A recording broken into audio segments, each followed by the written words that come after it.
Então, tá, pessoal, vamos iniciando então a nossa aula aberta com enfoque em resíduos sólidos urbanos.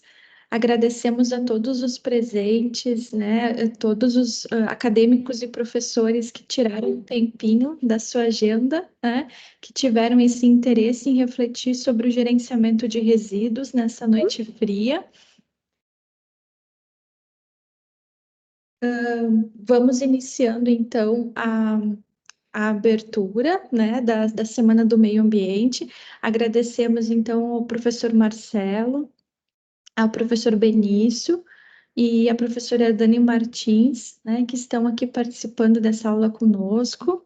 A professora Letícia Zambuja também. Muito obrigada por nos prestigiarem nessa noite. Com muita alegria, então, que eu apresento a doutoranda Thaís Rodrigues. Olá, professor Benício, seja bem-vindo. Muito Obrigado, bem, tudo muito bem? obrigada. Ciências Humanas aqui presente nessa Semana do Meio Ambiente. Muito bom, muito obrigada. Tranquilo. De- Deixa eu só autorizar mais uma entrada aqui. Então, vamos iniciando oficialmente a nossa aula aberta da Semana do Meio Ambiente, com enfoque na gestão de resíduos sólidos urbanos. Nós iremos refletir sobre políticas públicas, sobre boas práticas no gerenciamento de resíduos, né? Vamos refletir um pouco sobre essas questões de catástrofes climáticas, né? O que fazer com os resíduos oriundos das enchentes? Onde depositar, né? Qual é o caminho para a gestão desses resíduos que estão contaminados com lodo?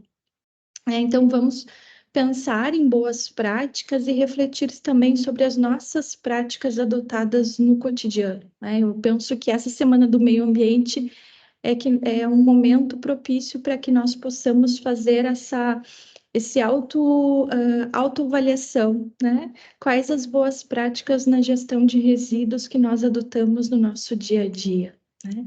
Então, eu convido a todos a fazerem essa autoavaliação para que nós possamos sair do campo das reflexões, das discussões teóricas, né? E conseguimos articular, né, esses princípios teóricos e essas políticas públicas no nosso cotidiano, privilegiando a qualidade ambiental. Eu convidei a Thaís Rodrigues para essa aula aberta de hoje, porque eu conheço já um pouco da pesquisa que ela conduz a partir da orientação da professora Vanuska Dalosto, do Programa de Pós-Graduação em Qualidade Ambiental. E a professora Vanuska tem um grupo de pesquisa, né, bastante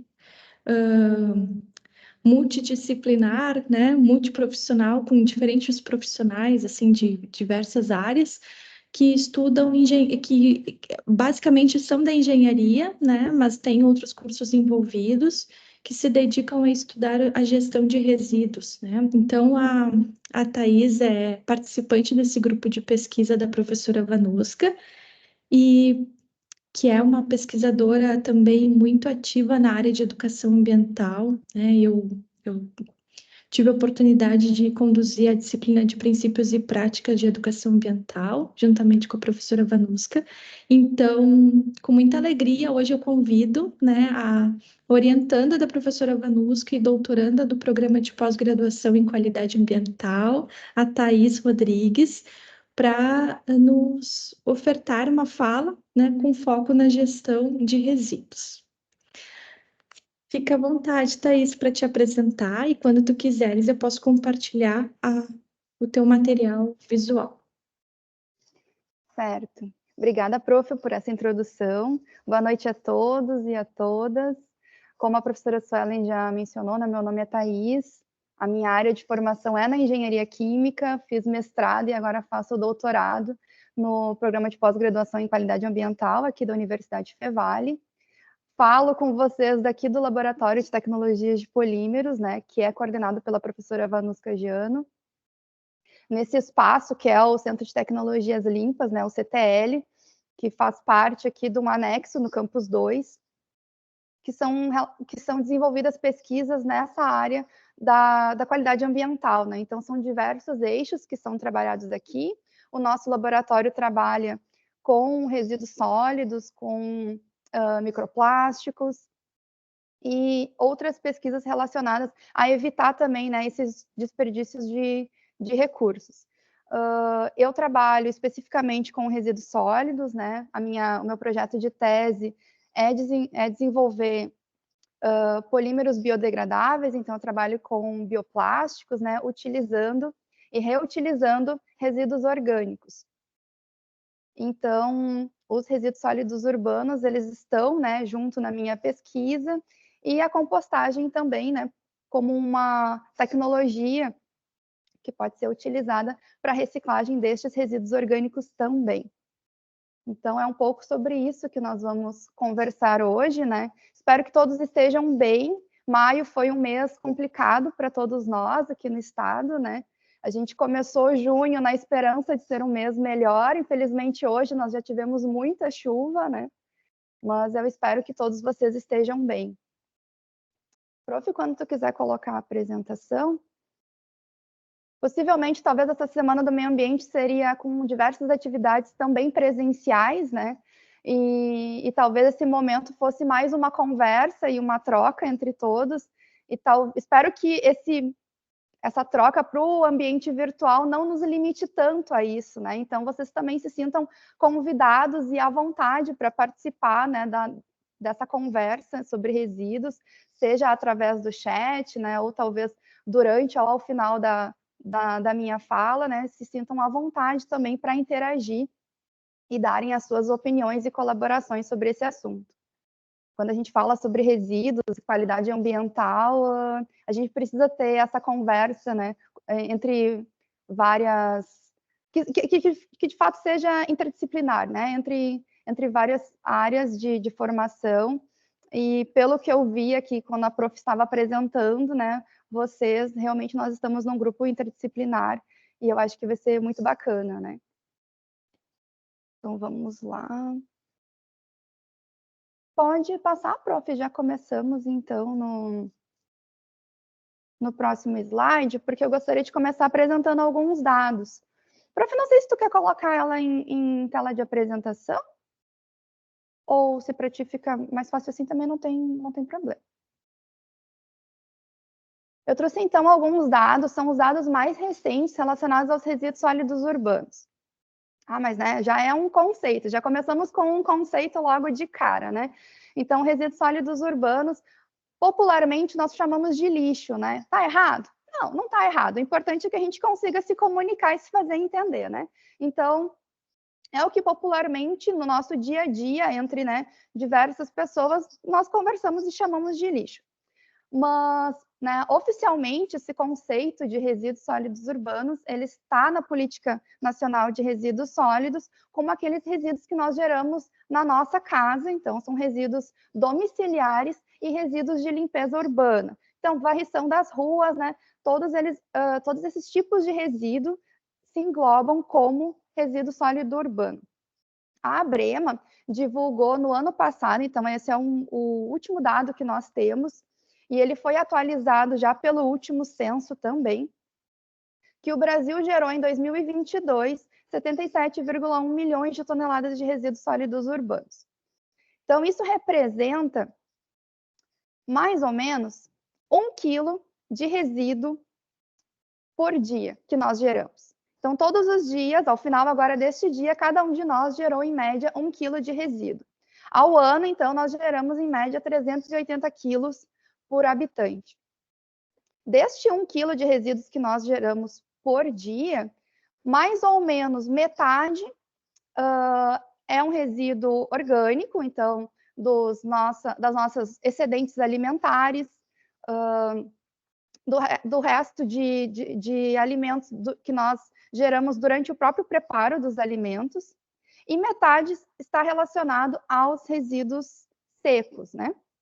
Então, plástico, papel, vidro também entram como resíduos secos. Quando nós comparamos este último dado com o dado anterior, né, que é de 2021, nós tivemos uma pequena redução de 2%. Ah, mas será que nós mudamos, né, nos conscientizamos, nos sensibilizamos e, de fato, geramos menos resíduos por causa disso, né? O que o panorama nos indica é que não, é que houve realmente uma mudança de hábitos em função da pandemia que nós vivemos. Então, em 2020, 2021, nós estávamos em casa, nós trabalhávamos de casa, nós estávamos em home office, né? Então, os nossos hábitos, tanto de alimentação, ou nós cozinhávamos em casa, ou nós pedíamos delivery.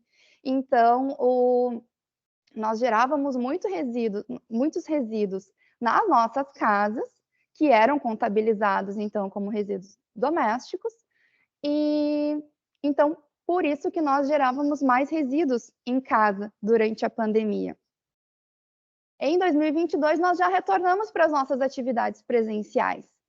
E aí, esses resíduos, eles se dispersam, então, em outros ambientes, né? Nós almoçamos em restaurantes, em refeitórios, e esses resíduos, eles não são contabilizados como resíduos sólidos urbanos, porque muitas vezes esses ambientes comerciais, eles precisam fazer a própria gestão e gerenciamento dos seus resíduos pela grande quantidade que eles geram. Então, se for um ambiente, um estabelecimento um pouco menor, talvez até ele destine junto aos resíduos da coleta municipal. Mas comércios, né, restaurantes que geram grandes quantidades de resíduos precisam fazer sua própria gestão. Então, esses valores de resíduos que são gerados não estão contabilizados. Então, talvez ali a gente possa fazer, né, uma reflexão de que essa redução de resíduos entre 2021 e 2022 talvez seja uma redução neste tipo específico de resíduo, né? Mas não, talvez, que esse resíduo ele só mudou de lugar, né? Talvez é isso que tenha acontecido. Então, a gente tem que olhar para esse dado com um pouquinho de atenção, né? Porque realmente os nossos hábitos mudaram.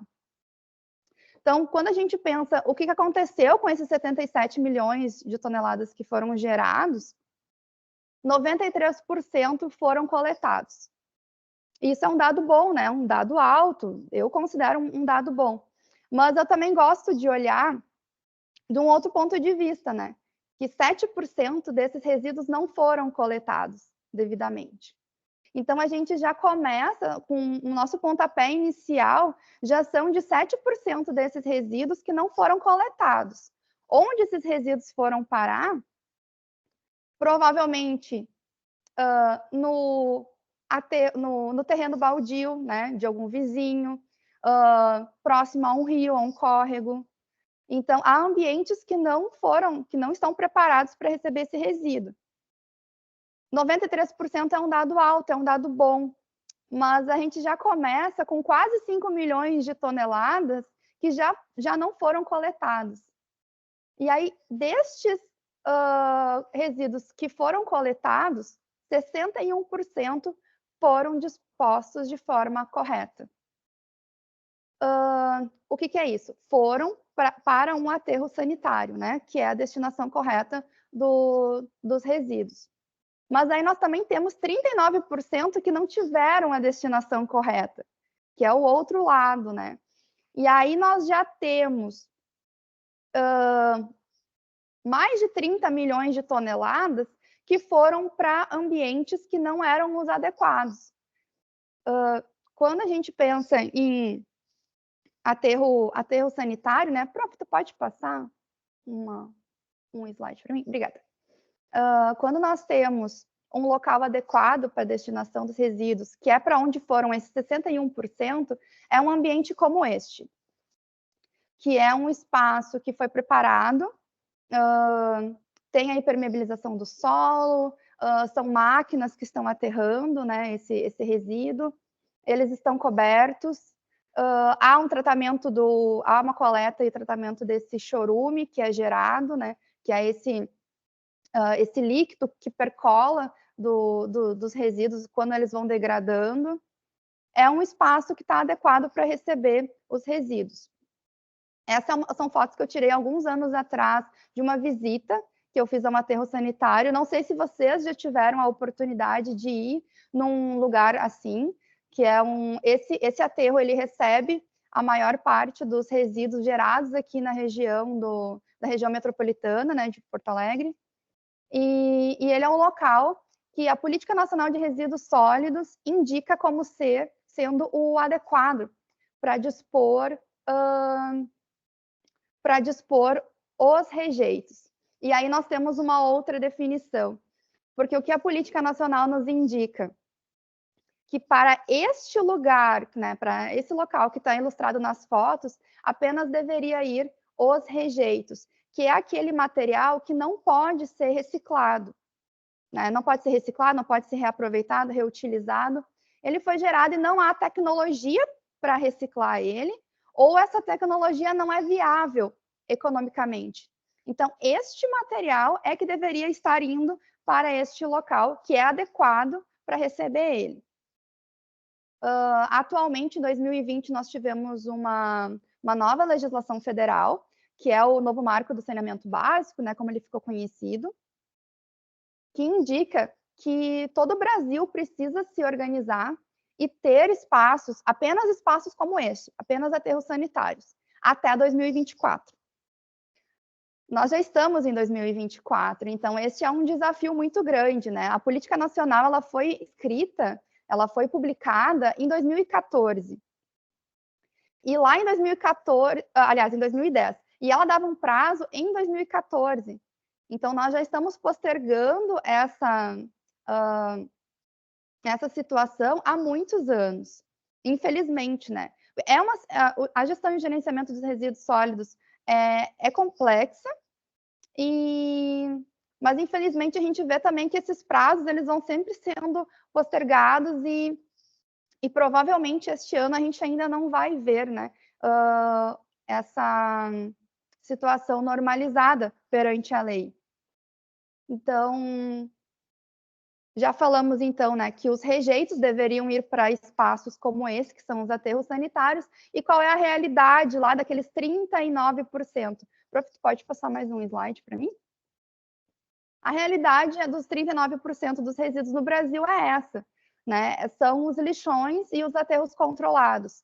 A diferença deste espaço para um aterro sanitário é porque são espaços em que os resíduos ficam a céu aberto.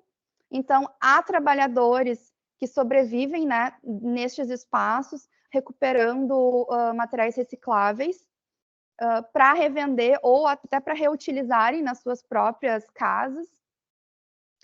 Nós temos muitos animais também que estão que se alimentam, né? Então, há proliferação de aves, de ratos, né? de insetos, justamente porque esse material, a gente fala material muito porque a gente pensa nele como de fato, um material que deveria estar sendo recuperado, né? Reciclado.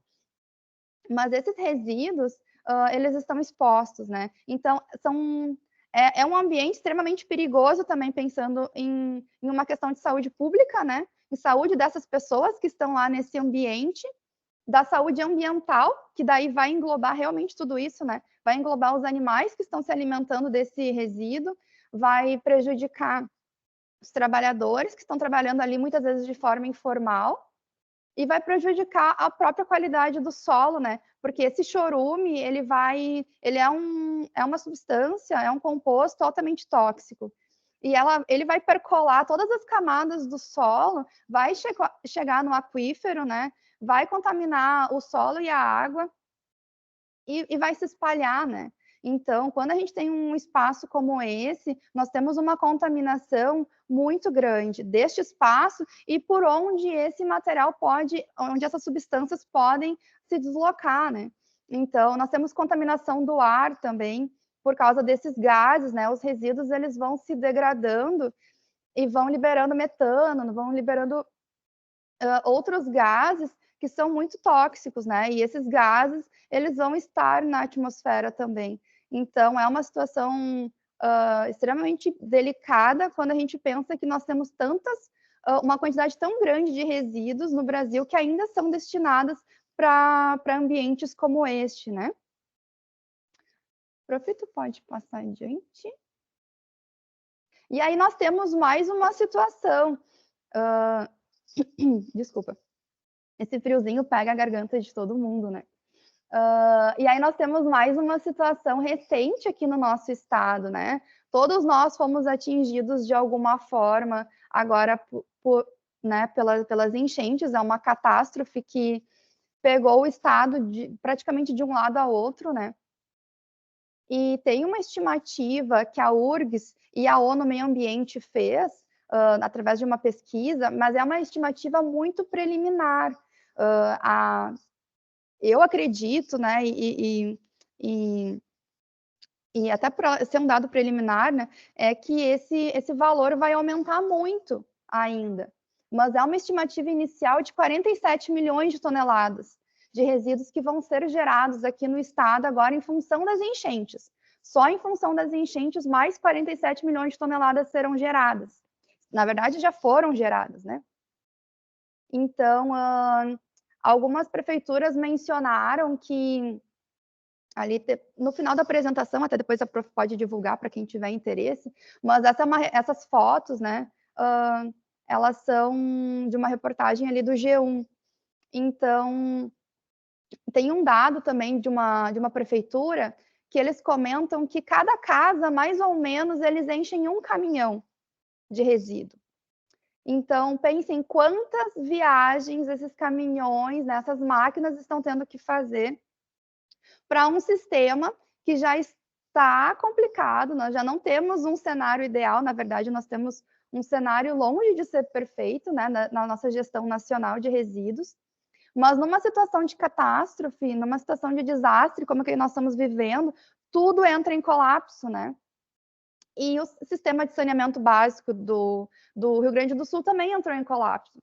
Quando eu falo saneamento básico, muitas vezes a gente pensa que é só o esgoto, né? Mas o saneamento básico é composto por 4 pilares, né? Então, nós temos água, esgoto, drenagem pluvial e os resíduos sólidos também. Então, os resíduos, eles entram no saneamento básico, né? E aí nós vemos que realmente nós temos um colapso de todo o saneamento agora durante as enchentes. Esses resíduos, até onde a gente, né, vai se informando, eles estão indo em grande maioria para locais temporários, então que são, normalmente o município chama de estação de transbordo, né, que é essa parada antes do resíduo ir para o aterro sanitário, né, que é o destino final, então é uma parada antes do resíduo chegar ao aterro. E estão sendo criados outros espaços, né, para comportar esses resíduos gerados, mas quando a gente caminha aqui eu acredito que todo mundo é daqui da região, né? Quando a gente caminha pelas cidades afetadas, o que nós vemos é que é um trabalho muito lento, né? Então, esses resíduos, eles ficam muito tempo ainda na frente das residências, das cidades que ainda já conseguiram voltar, né? Porque a gente vê ali que ainda temos alguns bairros aqui de Novo Hamburgo, né? São Leopoldo, Canoas e Porto Alegre, e outras cidades também, né, dos vales, que as pessoas ainda não conseguiram retornar para suas casas e fazerem essas limpezas, né? Mas das cidades aqui, por exemplo, do Vale do Paranhana, né, que as pessoas que foram os primeiros a serem atingidos pela enchente, né? Então, nesses ambientes, então, de Três Coroas para cá, as pessoas já conseguiram retornar para suas casas, fazerem essas limpezas, e o que a gente caminha pelas ruas, nós observamos uma quantidade de resíduos e rejeitos também extremamente grande, né? Então, são montanhas de lixo, as ruas, elas se tornam estreitas, né? Para a gente passar com tanto material que as pessoas retiram de dentro das suas casas. Porque, infelizmente, com a água, muitas coisas precisam ser descartadas. São montanhas de resíduos, né? Então, é muito triste, né? É muito triste pensando na perda das pessoas. Eu acredito que talvez, com certeza, né, vocês que estão agora me ouvindo, devem ter familiares, ou até mesmo vocês tenham sido atingidos, e vocês têm relatos, né, de próprias experiências sobre isso, né? E o que é uma situação delicada, né? A gente fica até um pouco emotivo, né? por pensar na dor das pessoas nesse momento, porque também são perdas de vidas e são perdas materiais também, né? Que é difícil, né? De uma vida inteira que foi construída, e agora a gente tem que pensar em como fazer a gestão desses resíduos, né? Para que isso não se torne um problema maior, porque partindo do ponto que tu aglomerar um resíduo a céu aberto, né, num espaço que não é adequado para ele, é perigoso, há contaminantes, né? Também, nós temos também uma questão relacionada ao mosquito da dengue, né? Que também é um local que talvez seja propício para ele se desenvolver, né? Outros vetores também se desenvolvem quando os resíduos são aglomerados de forma incorreta. E neste momento, se a gente for pensar, esses pequenos pontos, né, são grandes aglomerações de resíduos que estão, né, de uma forma provisória. Então, é bem complexo esse momento que a gente está vivendo. A gente não tem nem ideia ainda de como fazer tudo isso, porque a água, né, ainda não baixou em muitos pontos. Na verdade, hoje até a gente viu que ela voltou a subir, né, lá no Guaíba. Então, é realmente muito complicado. Só para ilustrar ali nas fotos que eu peguei, são fotos dessa reportagem, né? Só para ter uma referência para vocês, mas acho que todos nós temos nos nossos telefones e na nossa memória a situação atual, nem precisaria de fotos para ilustrar, né, esse momento. Mas são de espaços, então, temporários, né, que estão sendo criados para disposição desses resíduos, né, para destinação temporária desses resíduos, e como está a situação atual, né, das pessoas estarem tirando os seus bens, né, seus móveis, colchões, de dentro das suas casas e deixando temporariamente na frente, né. Então, uma outra reflexão que eu queria trazer para como isso é complicado, é que 47 milhões de toneladas é uma estimativa de geração do nosso estado em um mês, né? Que é esse mês da enchente agora, durante o mês de maio. Se nós compararmos com os 77 milhões de toneladas que o Brasil gera em um ano, nós já temos aí quase 60%, né, de resíduos gerados. Então, para a gente pensar na dimensão do nosso problema, é que nós temos, em um mês, no nosso estado, 60% do que o Brasil gerou em um ano, em 2022. Então, para a gente ter uma ideia, né, de como é problemático isso que a gente está vivendo agora.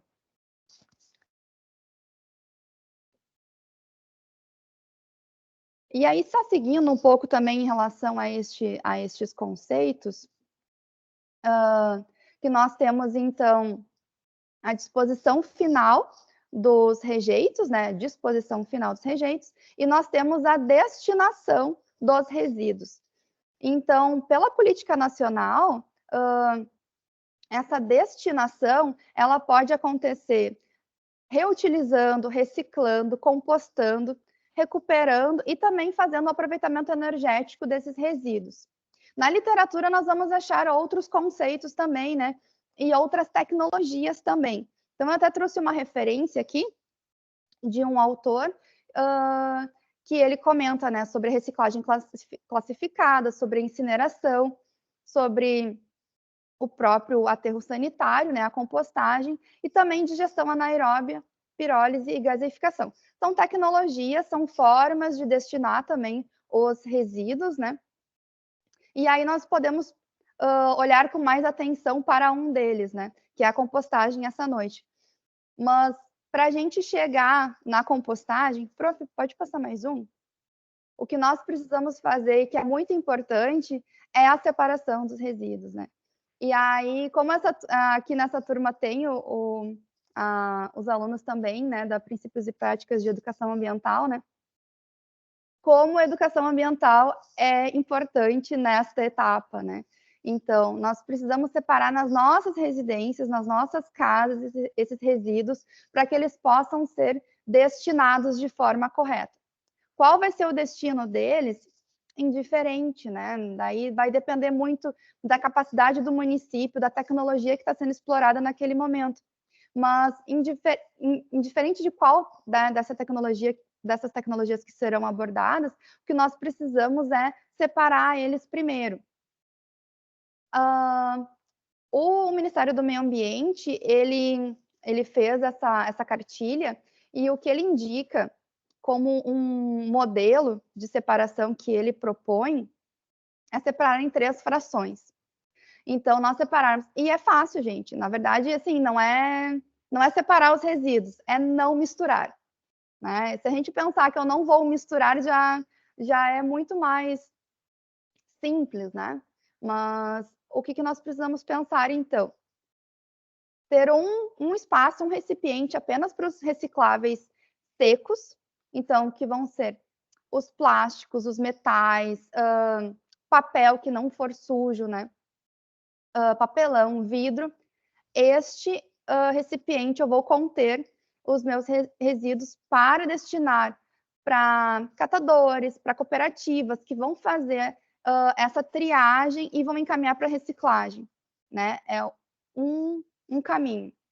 Para os resíduos orgânicos, daí que são os nossos restos de alimentos, né? Tanto do preparo quanto do nosso consumo, nós podemos encaminhar para a compostagem ou para a nossa própria compostagem doméstica. Né? Se nós tivermos a compostagem doméstica, nós podemos fazer o gerenciamento desta fração dos resíduos. E pensando que metade dos nossos resíduos que nós geramos por dia são resíduos orgânicos, se nós tivermos uma composteira em casa, nós já conseguimos colaborar e muito com o sistema de gestão de resíduos sólidos, né? E, por fim, ter mais um recipiente onde nós possamos separar os rejeitos. E aí, esses rejeitos é que nós deveríamos encaminhar lá para a coleta do município, né, que vai ser destinado daí para um aterro sanitário. Que daí são fraldas, né, papel higiênico, o que de fato, daqui a um pouco, uma embalagem que está contaminada e eu não vou poder reciclar ela. Né? São materiais que não vão que vão ser inviáveis de reciclar, eu descarto como rejeito e vão poder ser encaminhados para o destino final adequado.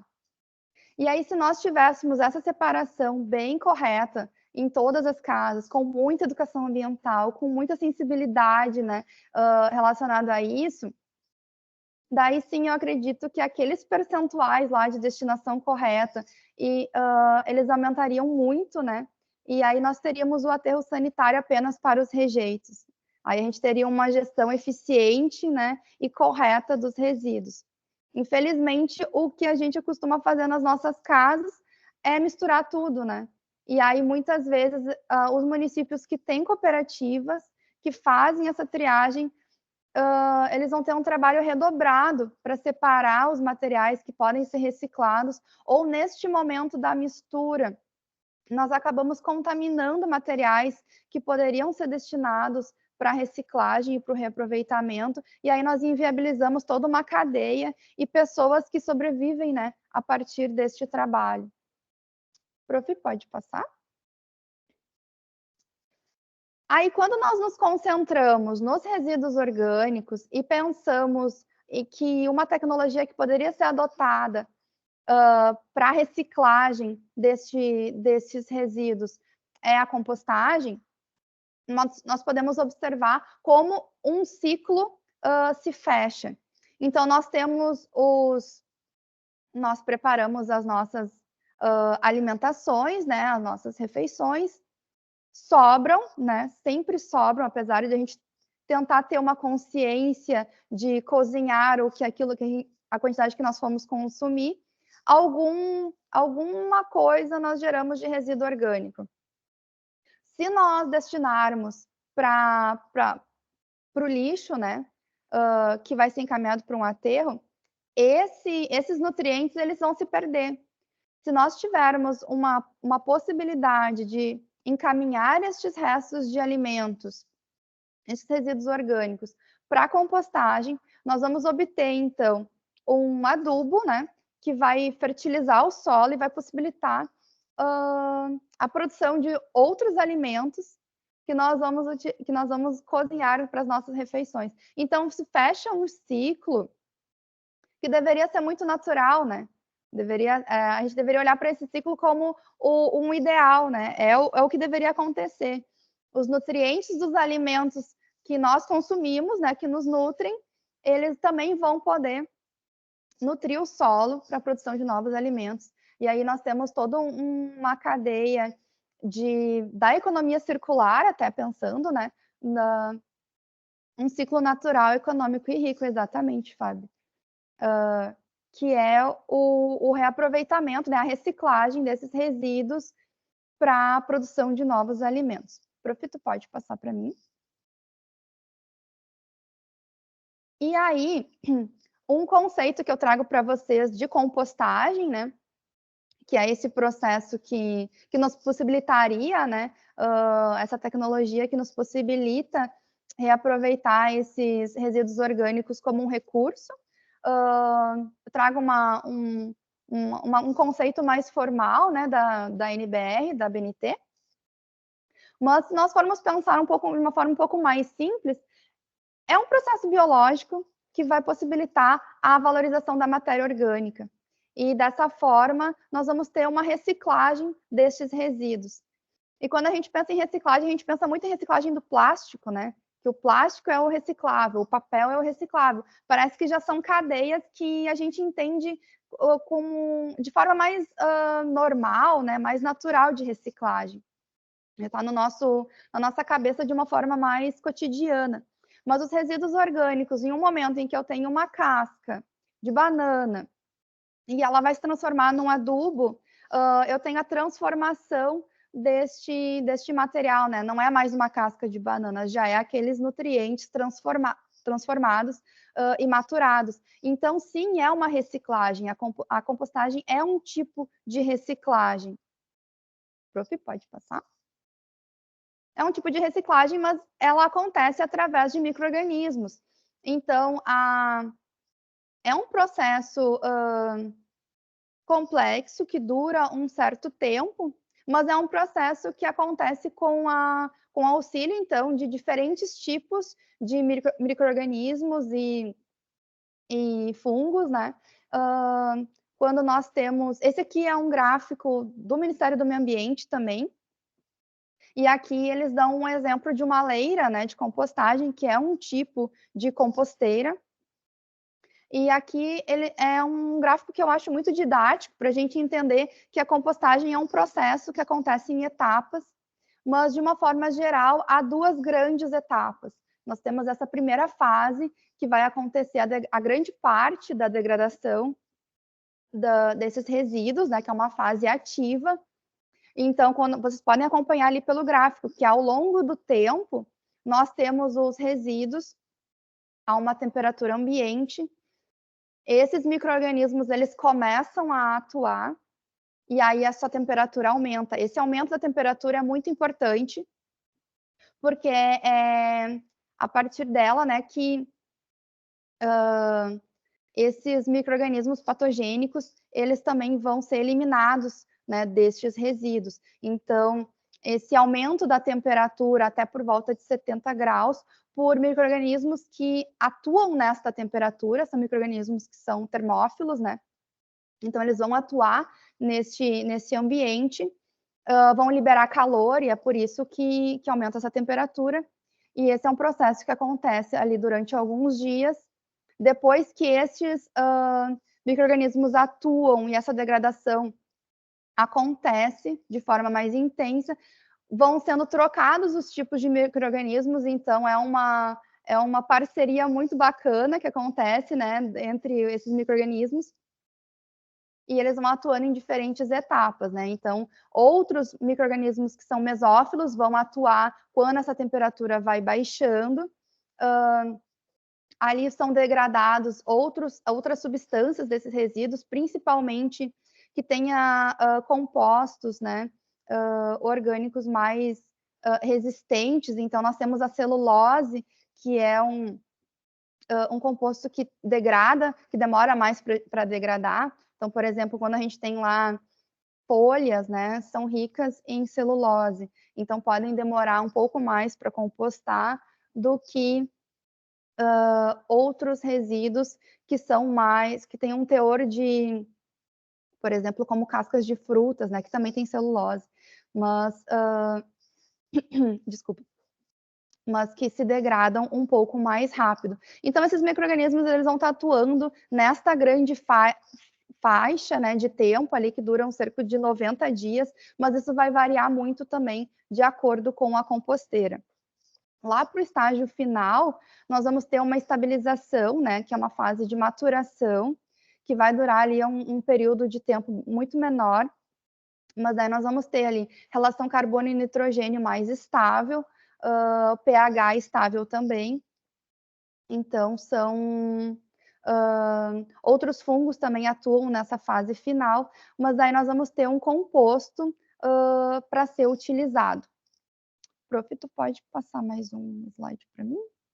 E aí esse composto, né, que também pode ser chamado de humus, ele vai ser um material que vai ser estável, vai estar rico nesses nutrientes e minerais, e ele vai poder ser utilizado nas nossas hortas, né, nos nossos jardins, como um adubo, e evitando, então, o uso de fertilizantes sintéticos. E aí, se nós formos pensar, né, aí nós teríamos um outro ganho, que é a não utilização desses fertilizantes químicos que nós tanto importamos também, né, e consumimos tantos nas nossas plantações. Então, nós temos a possibilidade de produzir nas nossas casas para o nosso próprio consumo, ou também em escala municipal, né, ou em escala industrial, porque nós temos também indústrias que fazem a compostagem, né, e como uma alternativa para a gente não utilizar também os agrotóxicos, né. Prof, pode passar? Então, alguns fatores que podem influenciar na compostagem, né. Ele é um processo, né, como eu mencionei, ele tem muita atividade acontecendo durante esse tempo, e muitas coisas, são muitos fatores que precisam ser controlados, né. Então, quando nós falamos em uma compostagem industrial, esses parâmetros eles são controlados, né, de uma forma muito mais técnica. Quando nós estamos falando de uma compostagem doméstica, nós também podemos controlar esses fatores de uma forma um pouco mais simples. Mas da mesma forma, nós vamos ter o composto ao final do processo, né? Então, aqui nós temos os micro-organismos, que vão ser esses agentes que vão possibilitar com que essas alterações aconteçam, né, de resíduo para um adubo. Nós vamos precisar ter muito cuidado também com a umidade, né? Então, quando, por exemplo, nós estamos agora saindo de um mês extremamente úmido, né? Então, eu até comentava hoje de tarde que eu tive que refazer a minha composteira, porque ela ficou muito úmida e era um parâmetro que estava sendo muito difícil para que eu conseguisse controlar na minha casa. Então, normalmente nós controlamos como? Colocando serragem, né? Colocando materiais secos para conseguir ir fazendo também o manejo dela, né, revolvendo para que essa umidade ela possa se dispersar por toda a composteira, né. Não sei se vocês enxergam aqui atrás, eu tenho algumas composteiras, ó, depois eu posso puxar ela mais para frente da câmera. Mas quando a gente tem em casa, normalmente a gente tem composteiras assim, em um recipiente, né. Mas, então acontece isso, né, a gente precisa ter esse manejo, esse revolvimento para tentar dispersar a umidade, e também colocar matéria seca para controlar, né. E às vezes no verão o que acontece é que a gente precisa adicionar água, porque esse ambiente fica muito seco, né, porque nós também temos um verão muito seco e quente aqui no estado, né. Então a umidade é um parâmetro que nós precisamos controlar. Junto com a umidade, nós temos a aeração, né? A compostagem é um processo aeróbio, então ela precisa acontecer na presença de oxigênio. Então, a gente precisa fazer esse manejo, esse revolvimento, justamente para que esse ar entre, né? Para que a gente tenha a presença de oxigênio. E aí nós também conseguimos já ter um controle da umidade quando a gente faz a aeração, então são parâmetros que a gente consegue controlando juntos, né? Quando nós pensamos em relação carbono e nitrogênio, é um pouquinho mais complexo, porque cada resíduo vai ter a sua própria relação carbono e nitrogênio. Mas quando a gente pensa em uma compostagem domiciliar, por exemplo, a gente consegue fazer uma proporção um pouco mais genérica. Então, a gente normalmente trabalha com uma fração de 3:1, né?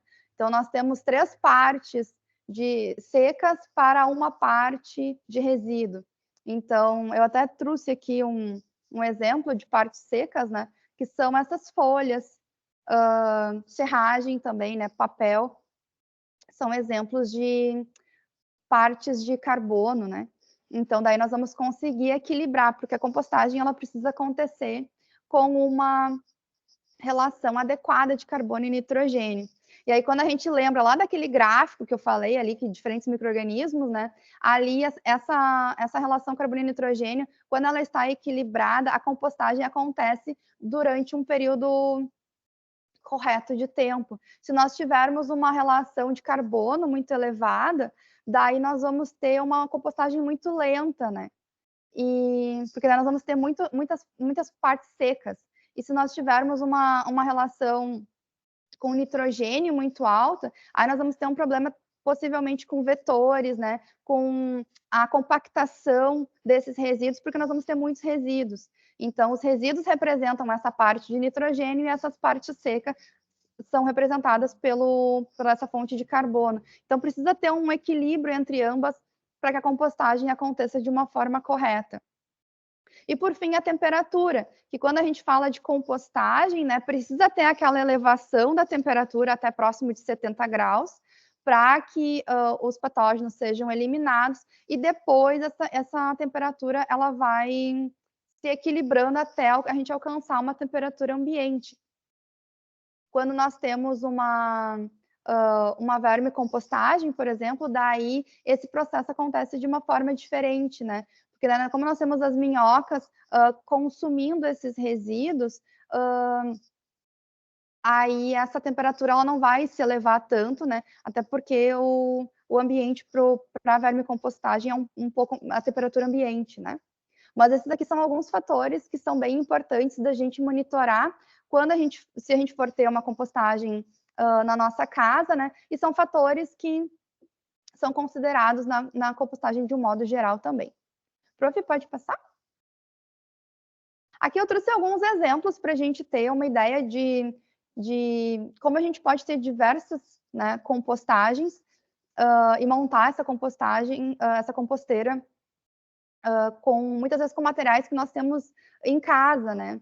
Então, nós temos acho que o mais tradicional, e talvez o que a maioria das pessoas aqui também lembre, né, de ter um espaço no jardim, ou daqui um pouco na casa dos avós, ou da própria casa, é ter um buraco no chão em que os resíduos são enterrados, né? Acho que isso é o mais comum, assim, e é um tipo de compostagem. É um tipo de compostagem esse buraco na terra, né? O que nós indicamos normalmente é ter um cuidado para talvez colocar alguns gravetos, né, fazer esse buraco e ter alguns gravetos para que esse resíduo ele não fique tão compactado, né, contra o solo. Então, que ele tenha ali uma possibilidade de transitar o ar. Então, seria um cuidado, né, que poderia se ter. Mas aí nós temos com arame, e eu acho que, não sei se vocês vão enxergar, mas nós temos até uma montada aqui, deixa eu ver, vou tentar aqui. Que é uma composteira com arame, que também é possível de se fazer. Só tem que ter um cuidado também em tentar isolar ela, talvez, com algum material seco, né? Para que esse resíduo não fique tão exposto, mas é uma forma bacana também de tentar fazer a compostagem. Um formato mais usual é este, né, das fotos ali do meio, que é de madeira, né? Que é que a gente consegue reutilizar pallets também. As leiras, né, que são...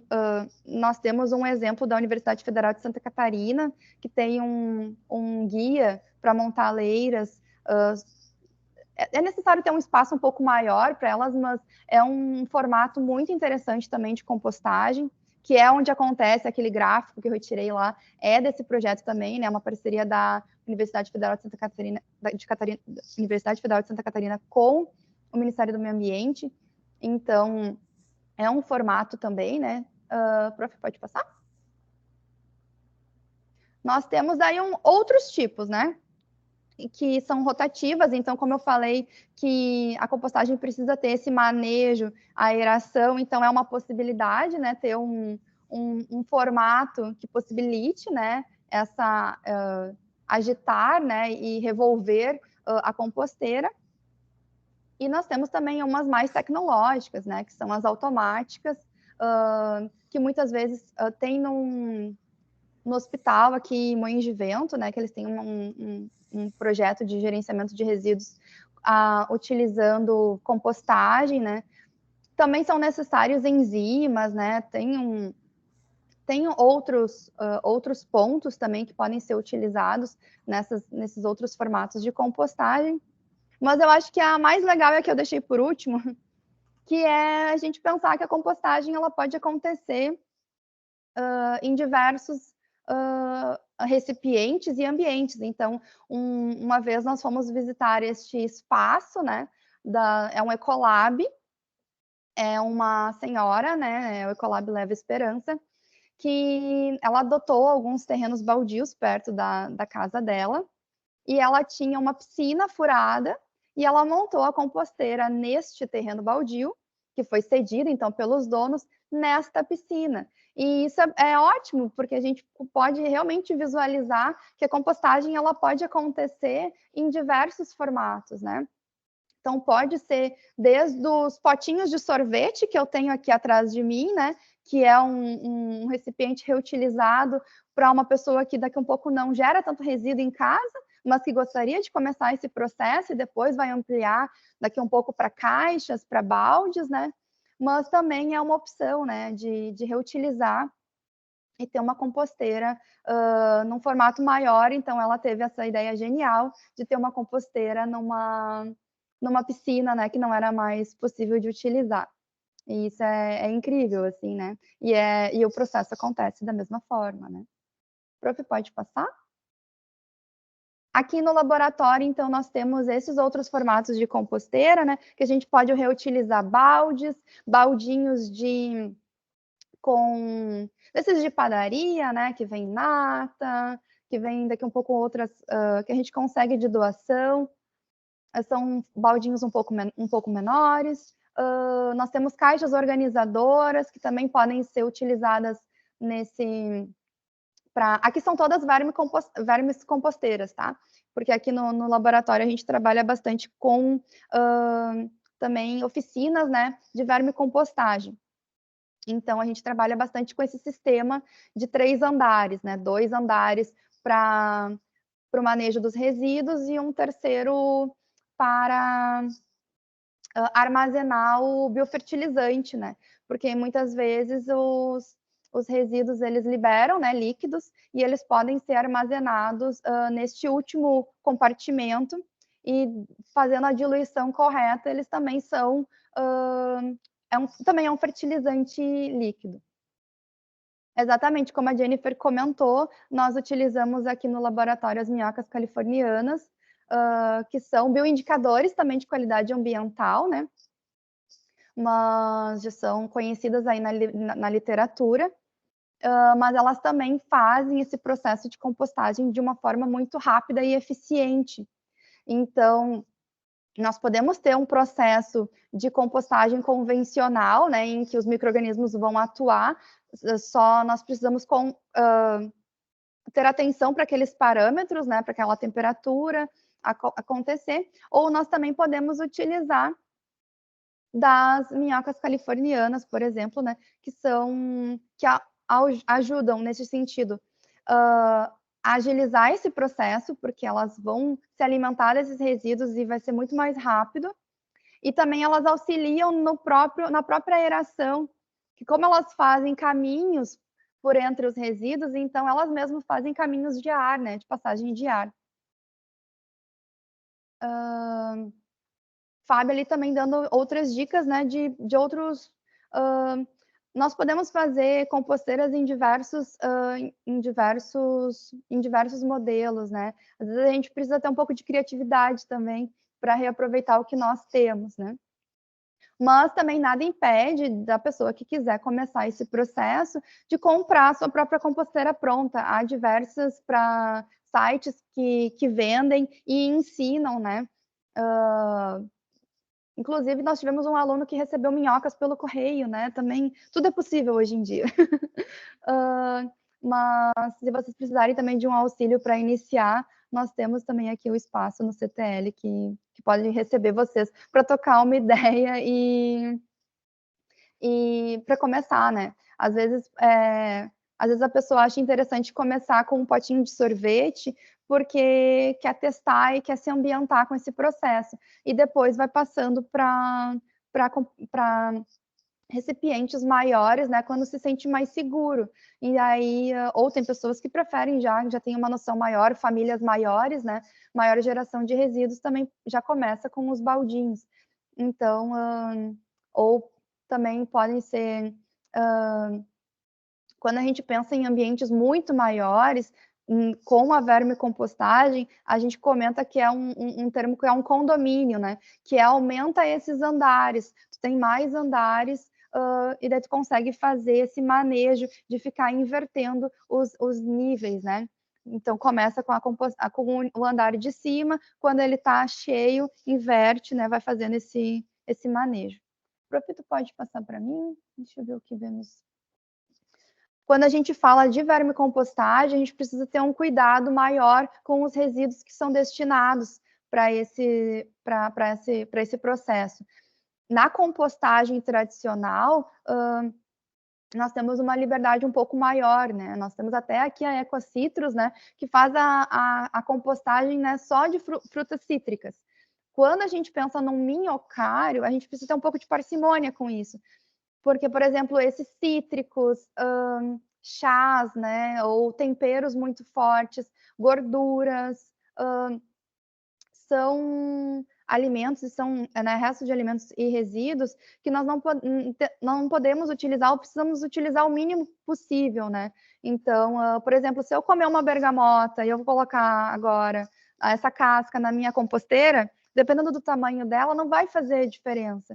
Mas se a gente parar num grupo de pessoas e passar ali, aproveitar o solzinho e comer diversas bergamotas, e eu querer destinar todas essas cascas para minha composteira, pode ser que muito provavelmente, eu vou acidificar muito esse ambiente e as minhocas tendem a fugir, né? Porque elas não gostam mais de ficar ali. Então, a gente precisa colocar, quando a gente pensa especificamente em vermicompostagem, né, em minhocário, a gente precisa ter um certo cuidado com os resíduos que nós destinamos. Então, dá preferência para cascas de frutas, né, de legumes e verduras que não foram cozidos, então, esses alimentos crus, né. Pó de café com o filtro de papel também pode ser utilizado. Erva mate e chás, até mesmo com o saquinho, né.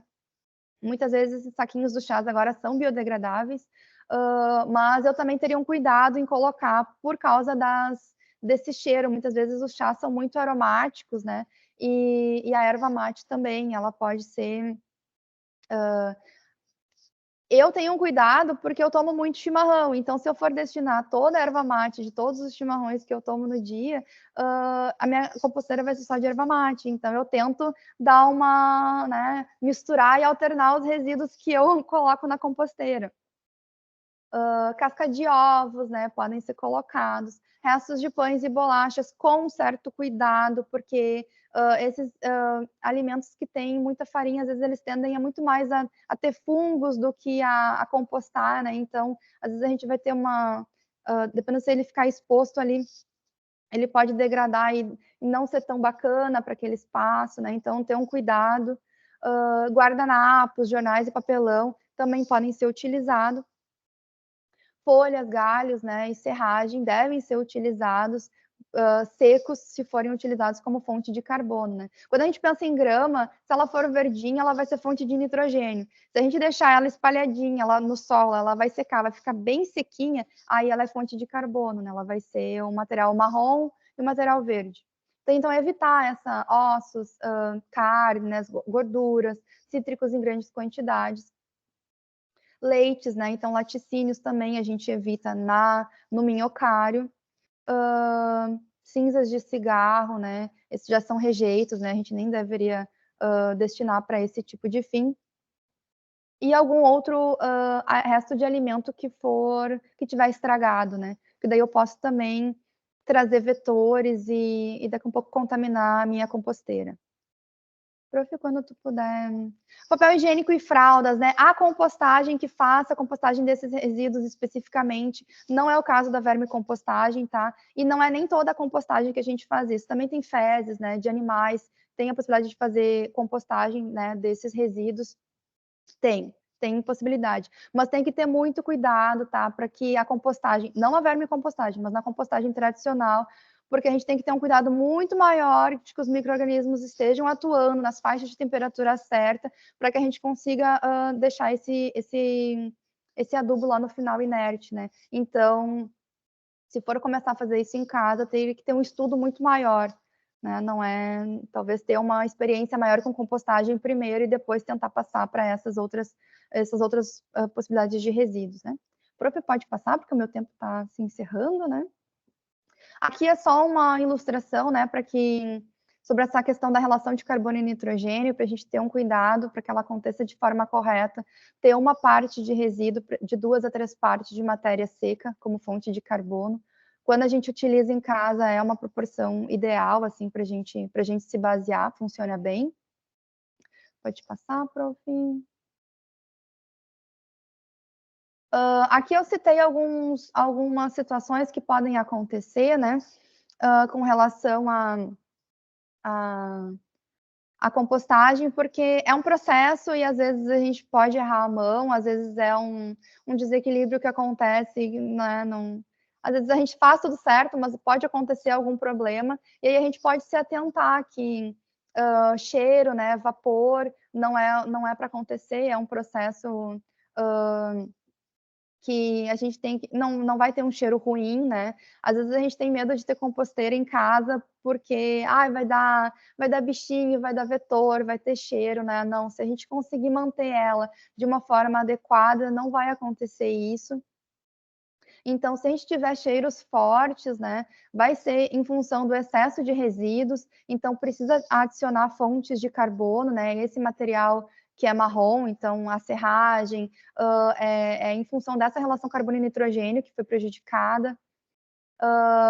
Então, também pode acontecer da composteira estar muito úmida, né, e acabar compactando, porque os resíduos, quando vão degradando, eles vão liberando líquidos e eles vão ficando, né, prensadinhos ali dentro. Então, é importante que a gente faça esse manejo, esse revolvimento, para que o ar novamente passe, né, para que a gente tenha oxigênio e a dispersão dessa umidade, né. Aí, como eu já mencionei, se a gente tiver uma decomposição muito lenta, é porque daí eu coloquei muita fonte de carbono, tem muito material seco, eu posso colocar, então, mais resíduo, né? Ou posso adicionar água também. Se alguns vetores apareceram, daqui um pouco eu errei naquela lista do que pode e o que não pode, e coloquei resíduos que chamaram, né, esses vetores. E aí, quando a gente pensa em compostagem, né, se a gente tiver ali um excesso de calor, né, se a gente tiver resíduos que estão liberando muito calor, essa temperatura aumenta. Também tem algum problema, né, porque a gente tem que, numa compostagem, a gente precisa ter esse aumento da temperatura, mas ela não pode subir de forma descontrolada, né, então, quando libera vapor e gases, ali a gente tem que ter um pouco de cuidado. Não é comum acontecer quando a gente tem composteiras tão pequenas, né, quando a gente fala ali de grandes leiras, né, ou grandes espaços de compostagem, ou até mesmo num próprio aterro, né, que não tiver um gerenciamento adequado dos gases, né, às vezes acontece em lixões, né, incêndios, né, porque os resíduos, eles geram gases, né, e que liberam calor, e às vezes acontece de ter pequenos focos de incêndio, né. Então, quando Se algo acontecer assim numa compostagem, o ideal é que seja feito um manejo adequado, né?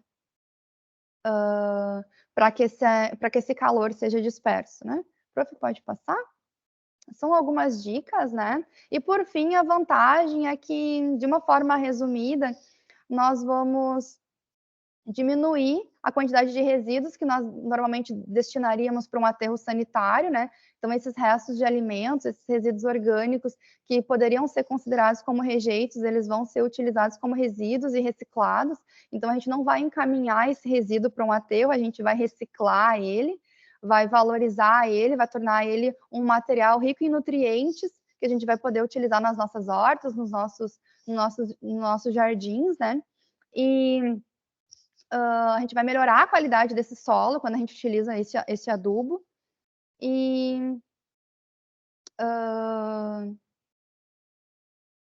aí, quando a gente utiliza um composto que é rico em nutrientes dessa forma, né, a gente vai auxiliar em diversas características do solo. Então, a gente tem inúmeros benefícios pensando na gestão, né, dos resíduos e também numa própria gestão municipal, né? Uma forma de contribuir para a redução desses resíduos que nós geramos tanto, né? Então, se a gente pensar, a gente gera quase, né, meio quilo desse tipo de resíduo por dia. Então, se a gente conseguir que uma fração dessa seja destinado para compostagem, seria muito interessante, né? Pensando num ponto de vista do quanto resíduo vai ser reciclado num geral, né? E eu acho também que a gente acaba tendo uma outra relação com o resíduo. Quando a gente faz uma compostagem na nossa casa, a gente tem uma ideia do quanto resíduo de fato a gente gera. Quando a gente começa a separar os resíduos nessas 3 frações, nós temos ideia do quanto resíduo reciclável a gente está gerando seco e do quanto resíduo daqui um pouco de sobras de alimentos a gente também está gerando. Porque daqui um pouco o meu potinho de sorvete não está mais suficiente, mas os baldes e as caixas e o meu condomínio de caixas, né, de composteiras também não está sendo suficiente, porque eu estou desperdiçando muito alimento.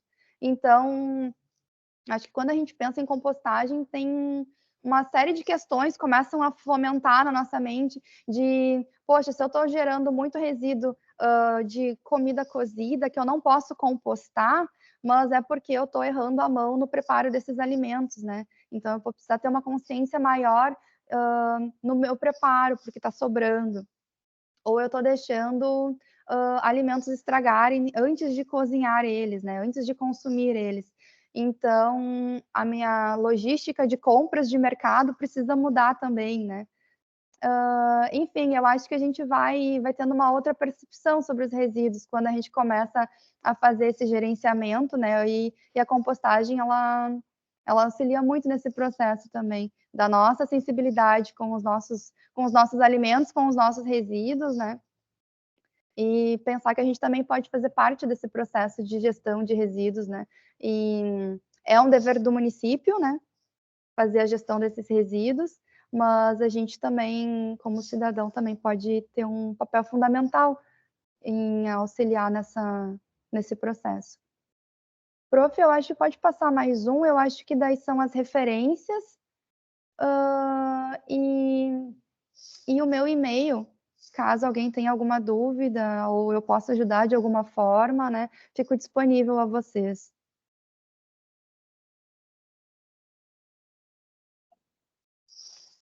Muito bem.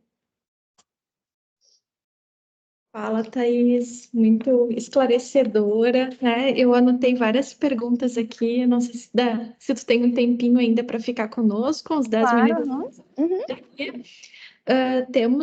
Temos alguém aqui no grupo que gostaria de trazer algum questionamento? Não? Ai, eu tenho, porque, né, a Thaís traz esse tema, né, a gestão de resíduos com tanta propriedade que nos aguça a pensar mais sobre o assunto, né? E eu fiquei pensando sobre a homologação da Política Nacional de Resíduos Sólidos, né?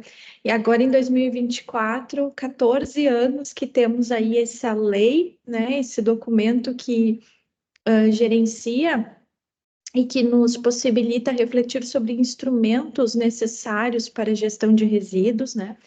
E aí eu olho os dados, né, da Brema, principalmente, e vejo o quanto a coleta seletiva ela tem evoluído, principalmente na região sul do Brasil, né? Mas eu vejo outros instrumentos da política, mesmo que se passaram 14 anos, pouco explorados pela população no geral, pelos diferentes setores sociais, como, por exemplo, a logística reversa, como, por exemplo, a questão da gestão de resíduos da construção civil, né? São informações que não estão aí de fácil acesso, né? E na tua perspectiva enquanto pesquisadora dessa área, Thais, quais foram as principais evoluções e também as involuções em relação ao atendimento da Política Nacional de Resíduos Sólidos? Ai, é uma pergunta que faz a gente pensar, né? Faz muito tempo, né? A Política Nacional sendo publicada em 2010, como tu disse, 14 anos. Faz tempo. Ela foi uma política que, teoricamente, é muito completa, né? Ela tem muitos conceitos, traz ali muito de um mundo ideal, né? Mas a gente vê que colocar em prática ela está sendo muito difícil, tanto que a gente já está aí nesses 14 anos, né? Mais, sem, com alguns pontos positivos. Eu acho que nós tivemos ali algum um pequeno sucesso em relação à destinação dos resíduos em alguns municípios, porque agora com o novo marco legal de saneamento, né? Então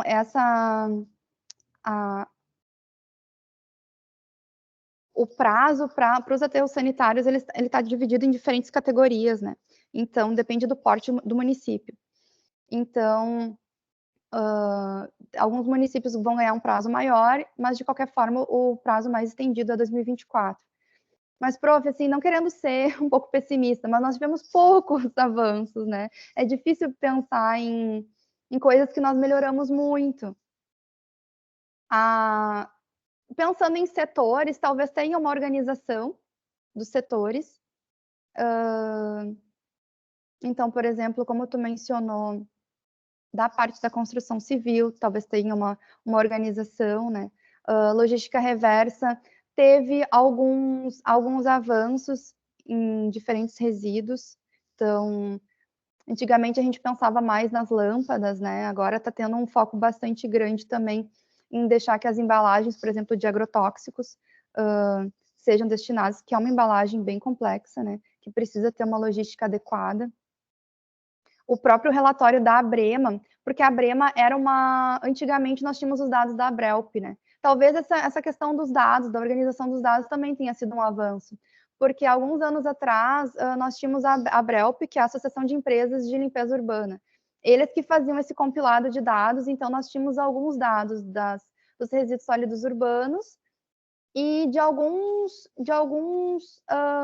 resíduos específicos. E agora, quando essas empresas elas se organizaram,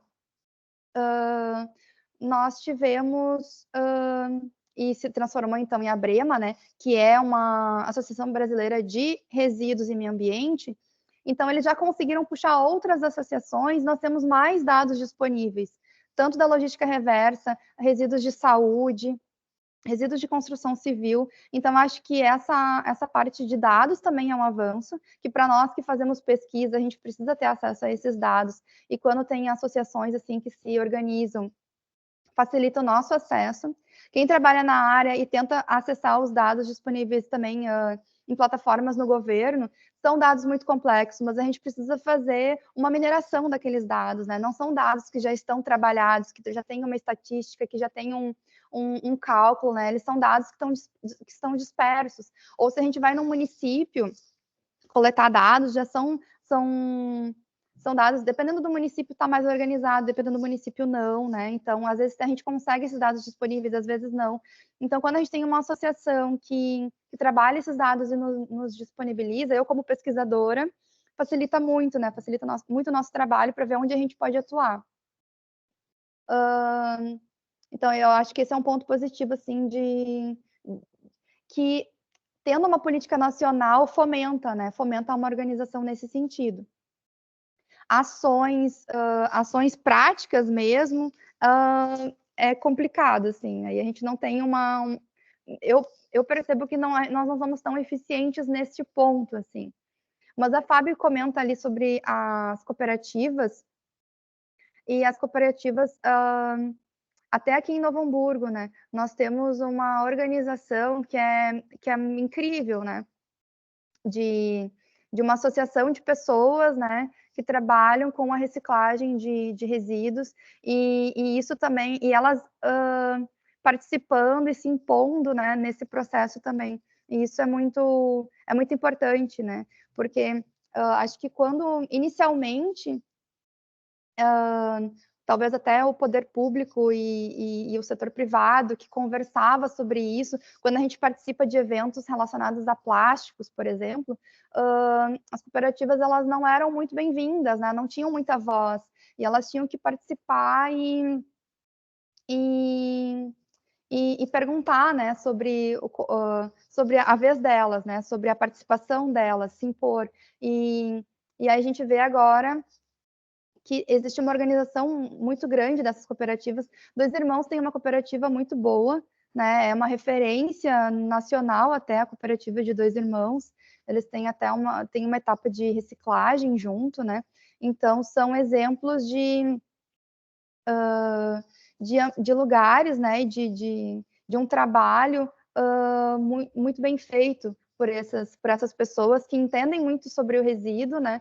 E que estão tomando agora um lugar muito importante. Então, acho que esse é um bom exemplo. Obrigada até por ter me lembrado agora, para a gente citar que é um avanço. Talvez o que eu me lembro assim de alguns anos atrás é das cooperativas não terem muito espaço de fala, né? E é eles que vivem, né, os resíduos no dia a dia, e, e, e eles têm um papel de educação ambiental fantástico também. Agora, sim, eu noto que eles participam muito e essa parte de educação, eles são, é muito pertinente que eles façam, porque é eles que estão lidando com aquilo ali, né, com aqueles resíduos. Então, a gente precisa fazer o correto, precisa ser ensinado, né, a fazer o correto para que o trabalho deles aconteça, né. Então, eu acho que talvez eles estão tendo um espaço maior atualmente do que já tiveram. E é uma organização, né, dos catadores que eu acho que isso é uma evolução também, né? Quando a gente pensa no trabalho coletivo, o que nós tínhamos talvez, e nós ainda temos, mas nós tínhamos muito mais antes, eu acredito que era esse trabalho individual, né? Do catador ir lá na tua casa, né? Mexer ali na tua lixeira, separar o que interessava a ele, né? E essa organização num formato de cooperativa, né? Traz muito mais benefícios e segurança para esses trabalhadores, né? Então, eu acho que este movimento em busca de um trabalho coletivo também ele aumentou e ele se organizou, né? E, infelizmente, são trabalhadores que estão sendo afetados pela enchente também, né? Porque nós temos muitas cooperativas que também inundaram, né?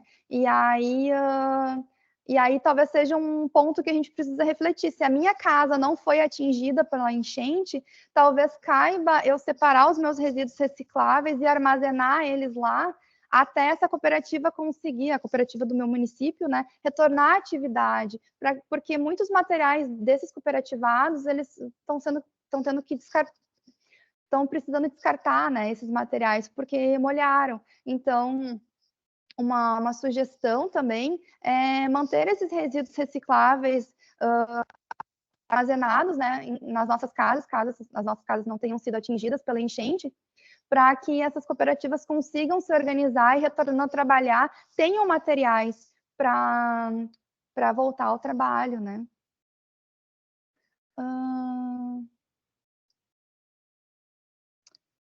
Letícia também deu uma dica aqui, que teremos um congresso no final deste ano. E a educação ambiental, todos nós podemos participar, né? Os professores, enquanto, né, escolas, quanto educação formal, e toda a população enquanto educação informal, né? Educação ambiental, ela está em todas as frentes. Então, talvez podemos olhar com atenção aí ao Congresso, para que todos nós possamos, né, talvez participar. Ai, muito já temos bom. um site, já temos um site. Vamos acessar. Obrigada pela sugestão, Prof. Letícia. Muito bom. E teremos um eixo temático voltado, grupo só direcionado a estudos em educação ambiental. Olha que potente. Muito bom. Todos convidados. E assim, o outro apontamento que eu fiz em relação à tua fala, Thaís, foi a questão dos móveis, né? Os rejeitos oriundos dessas enchentes, né? Porque daí eu fiquei pensando muito em exemplos que estão ali ao meu redor, né? Eu tenho uma vizinha que ela tem familiares que perderam tudo, que eles moravam no bairro Santo Afonso, que foi um dos principais afetados aqui em Novo Hamburgo, né, com as enchentes. E assim como a minha vizinha, eu acabava observando um pouco das práticas deles, né, e eu observei que eles estavam acondicionando restos de utensílios, de móveis em MDF, em MDP, dentro de sacos pretos e eram carregados pelo caminhão da coleta seletiva, que com certeza vai destinar para algum aterro sanitário, porque lá na cooperativa da Roselândia, né, não tem interesse por móveis, restos de móveis em MDF ou MDP, né? E aí eu gostaria que tu falasse um pouquinho sobre isso, o quanto esse encaminhamento, né, de restos de móveis, de restos de eletrônicos, de eletrodomésticos, acaba impactando na qualidade ambiental, né? Porque tem metais pesados, enfim, se tu poderia falar um pouquinho sobre isso para que a gente possa alertar a população sobre esses perigos, né? Sim, prof. Até, se eu não me engano, na programação aqui da Semana do Meio Ambiente, na quarta e na quinta, também tem outras duas atividades. Acho que na quarta-feira tem um debate, né? Entre vários professores, especialistas, e na quinta eu acho que a prof. Vanuska também vai estar tendo um momento de fala sobre resíduos, né? Eu acho que também nessa parte das enchentes ela vai focar um pouco mais, né? Sim, infelizmente, né, tudo que é esses móveis de MDF, MDP, que não é madeira pura, né, com a enchente, eles incham, né, e precisam ser descartados, né. Colchões também, sofás que têm espuma. A gente sabe que, às vezes, a realidade de algumas pessoas é de não descartar especialmente colchões, né, porque às vezes não tem condições de comprar outro e vai tentar recuperar.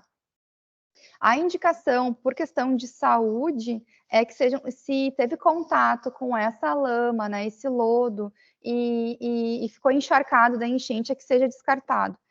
Nós vamos ter um gargalo muito grande, porque a gente não está preparado para destinar tanto resíduo, né? Então, eu acho que vai ser um processo lento, mas o ideal é que as pessoas não queimem os seus resíduos, né? Não enterrem nos próprios terrenos, que realmente acondicionem esses móveis, esses resíduos.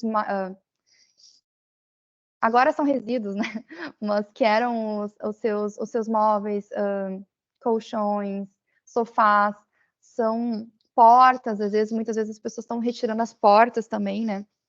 Que também são no material oco, né? E com a umidade não tem mais condições de utilizar. Mas todos esses resíduos maiores, eles estão sendo normalmente colocados na frente das residências, né? E estão aguardando a coleta municipal, né? Que vai vir com as máquinas e vai fazer o encaminhamento. E o ideal é que esses resíduos menores, que não vão poder ser lavados e higienizados, é que eles sejam acondicionados em sacos de lixo, né? Porque o que acontece é que se esses objetos menores vão ser colocados na frente das casas, eles podem se perder, né?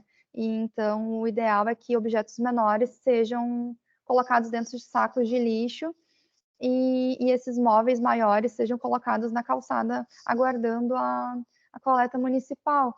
É complicado, porque a gente está vendo que em alguns lugares a água fica subindo, né, retorna, então há um receio desses resíduos serem levados também com a água, né, e aí nós vamos ter uma contaminação dos córregos e do rio, né, e esses resíduos sendo arrastados também para outros lugares, é bem problemático, né. Nós temos os colchões, que são feitos de espuma, então é um material que também vai trazer uma contaminação, né. Os próprios MDFs, né, e MDPs têm colas e têm solventes ali misturados com essa serragem que moldam, né, que fazem para ele ficar nesse formato, né, de lâmina ali, né, de tábua. Então também tem outras substâncias que são contaminantes, fora os plásticos, né, que também muitos dos nossos utensílios e partes, né, dos nossos móveis são feitos de plástico também. E aí a gente sabe que os plásticos, eles têm também uma tendência a se fragmentarem no ambiente, e aí nós vamos ter a problemática dos microplásticos também. É um problema a longo prazo também, é um problema que está acontecendo agora, mas esses resíduos que foram arrastados pela enchente, né, e vão ir para o ambiente, com certeza vai ter um impacto a longo prazo muito grande. Isso é bem impactante, assim, eu acho que vão ter que ser feitos muitos estudos ainda de qualidade da água do Rio dos Sinos aqui, né, e dos outros rios da nossa bacia, sobre a qualidade, né, antes e depois da enchente, porque esses resíduos, com certeza, grande parte deles acabaram se deslocando, né, para as águas também. Biorremediação seria o ideal, sim. Nós vamos ter que pensar em alternativas, né. A prof. Daniela, muito obrigada por participar. Eu acho que esse painel que a prof agora deixou ali, né, no dia 5, vai ser um lugar muito pertinente, né, para a gente escutar sobre o que acontecer agora, né, o que acontece agora. Mas em relação à contaminação desses resíduos é bem problemático. Nós vamos ter um longo tempo aí para a gente conseguir se organizar novamente. Nós não temos um espaço, né, para destinar esses resíduos que comporte todos eles. A gente sabe que aterros são espaços com tempo de vida limitado, né? E aí talvez uma outra problemática que não é uma coisa, não é o foco do momento, mas essa grande quantidade de resíduos que os aterros sanitários vão receber, talvez diminuam ainda mais a vida útil dos aterros. E aí nós vamos ter um efeito cascata no futuro, né? Ainda ter que providenciar outros espaços para a disposição correta dos resíduos, porque a vida útil que foi planejada para estes, neste momento, não vai ser mais possível, né? Então, não é muito animador quando a gente olha para essas situações, né?